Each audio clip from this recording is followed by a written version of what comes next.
কুষ্টিয়ায় অরাজনৈতিক আন্দোলন হিজবুত তৌহিদের উদ্যোগে এক বিশাল জনসভা অনুষ্ঠিত হয়েছে।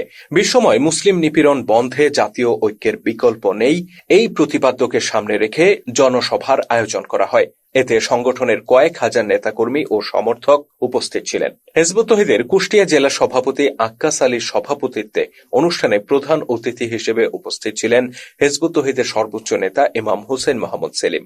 প্রধান অতিথির বক্তব্যে তিনি ফিলিস্তিনের গাজাবাসী ও মিয়ানমারের রোহিঙ্গা সহ বিশ্বের বিভিন্ন প্রান্তে মুসলিমদের উপর নির্যাতন নিপীড়নের কথা তুলে ধরেন।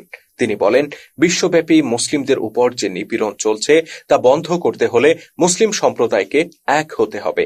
তারা নিজেদের মধ্যে যে রাজনৈতিক দলাদলি এবং ধর্মীয়ভাবে ফেরকাগত বিভক্তি সৃষ্টি করে রেখেছে সেগুলো বন্ধ করে একজন নেতার অধীনে সীসাঢালা প্রাচীরের মতো ঐক্যবদ্ধ হতে হবে।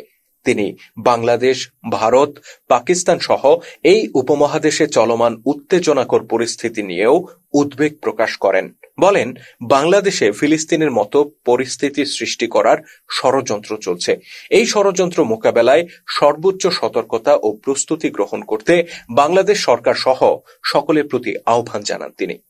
বৃহস্পতিবার দুপুর 1:30টায় এই জনসভার আয়োজন করে কুষ্টিয়া জেলা হিজবুত তৌহিদ।